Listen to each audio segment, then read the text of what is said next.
Warangal grain market మిర్చి యార్డును ప్రత్యేకంగా ఇవాళ మా మాజీ మంత్రివర్యులు దయాకర్రావు గారి యొక్క నేతృత్వంలో మా సీనియర్ శాసనసభ్యులు గండ్ర వెంకటరమణారెడ్డి గారు, మాజీ శాసనసభ్యులు నరేందర్ గారు, అదేవిధంగా నాగుర్ల వెంకటేశ్వరరావు గారు, వాసుదేవరెడ్డి గారు, ఇతర బృందం పెద్ద ఎత్తున ఇవాళ చూసి రైతుల యొక్క సమస్యలు తెలుసుకోవడం జరిగింది. నిలువు దోపిడీ జరుగుతూ ఉన్నది. తెలంగాణ రైతాంగం కష్టపడి పండించినటువంటి ఎర్ర బంగారం పండించిన రైతులు ముఖాలు తెల్లబడిపోయినాయి. 1,50,000 2 లక్షల రూపాయల పెట్టుబడి ఎకరానికి పెట్టినటువంటి మిర్చి రైతు ఇవాళ మార్కెట్కి వచ్చిన తర్వాత గత 10 సంవత్సరాల్లో ఎప్పుడూ లేనంత మిర్చి ధరలు ఈ సంవత్సరం పడిపోవడం దుర్మార్గం. ఇది కాంగ్రెస్ పార్టీ ప్రభుత్వం వైఫల్యం, పూర్తిగా కాంగ్రెస్ పార్టీ బాధ్యత.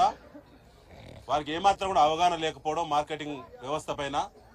గతంలో ఉన్నటువంటి నిల్వలను ఎక్స్పోర్ట్ పర్మిషన్స్ ఇచ్చి బయటికి పంపకపోవడం, విస్తీర్ణం ఎంత ఉందో, రైతులు ఎంతమంది ఎంత విస్తీర్ణంలో ఏ రకమైన మిర్చి పంట పండిస్తారో ఈ ప్రభుత్వానికి అంచనా లేకపోవడం, సరైనటువంటి సమీక్ష లేకపోవడం, చిత్తశుద్ధి లేకపోవడంతో ఇవాళ గతంలో 30 నుంచి 1,00,000 రూపాయలు పలికినటువంటి ధర ఇవాళ 3-4 వేల నుంచి మొదలుకొని 13,000 వరకే ఇలా ధర పడిపోయింది.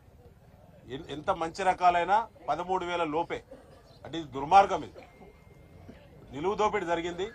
రైతులు గత సంవత్సరం కూడా ధరలు మళ్ళా వస్తాయేమో, పెరుగుతామని చెప్పి ఆశపడి కోల్డ్ స్టోరేలో నిల్వలు పెట్టినటువంటి రైతాంగం పరిస్థితి మరీ ఘోరం. ఆనాడు 70,000-80,000 ధర ఉన్నప్పుడు కూడా ఇంకెక్కువ వస్తుందని చెప్పి ఆశపడి నిల్వ పెట్టుకున్న రైతులు వాళ్ళని చూసి ఇంకా ధరలు ఎక్కువ ఉంటాయని చెప్పి ఎక్కువ పెట్టుబడి పెట్టి మంచి నాణ్యమైన మిర్చి పంటను తీసినటువంటి ఇప్పటి రైతులు ఇలా తలబాదుకునే పరిస్థితి వచ్చింది. కాబట్టి ఆనాడు కేసీఆర్ గారు ప్రభుత్వం ఉన్నప్పుడు ఇదే వరంగల్ జిల్లాలో రైతులకు పంట వివిధ పద్ధతుల్లో నష్టం జరిగితే 110 కోట్ల రూపాయలు తీసుకొచ్చి రాజకీయాలకు అతీతంగా రైతులందరికీ ఆనాడు నష్టపరిహారం ఇచ్చినటువంటి ఘనత కేసీఆర్ గారిది. ఇవాళ చూసైనా బుద్ధి తెచ్చుకోండి. ముఖ్యమంత్రి రేవంత్ రెడ్డి గారు, ఈ జిల్లాకు చెందినటువంటి మంత్రులు సురేఖ గారు, సీతక్క గారు, ఈ జిల్లా కాంగ్రెస్ పార్టీ ఎమ్మెల్యేలు ఒక్కనాడు కూడా రైతుల గురించి మాట్లాడటం లేదు. ఒకనాడు కూడా గ్రెయిన్ మార్కెట్ లో జరుగుతున్నటువంటి లావాదేవీల గురించి ఒకనాడు కూడా మాట్లాడట్లేదు. కుంభకోణాల్లో మాత్రం మీ పాత్ర స్పష్టంగా ఉంటది. రైతులు పండించినటువంటి ధాన్యం కుంభకోణంలో పైసలు పంచుకుంటారు. రైతులు పండించినటువంటి సిసిఐ కొనుగోలులో, పత్తి కొనుగోలులో జరిగే కుంభకోణంలో పైసలు పంచుకుంటారు. ఇలా మిర్చి సంబంధించినటువంటి లావాదేవీలో కూడా మీ హస్తం ఉంటుంది. కానీ ఏ ఒక్కనాడు కూడా మీరు చిత్తశుద్ధితో పనిచేయడం లేదు. ముఖ్యంగా కాంగ్రెస్ పార్టీ మేనిఫెస్టోలో స్పష్టంగా చెప్పిళ్ళు, తక్కువలో తక్కువ 15,000 నుంచి ధర పైకే ఉంటుంది మా ప్రభుత్వం వస్తా అని చెప్పిళ్ళు. ఇలా ముఖం ఎక్కడ పెట్టుకుంటారు కాంగ్రెస్ పార్టీ నాయకులారా?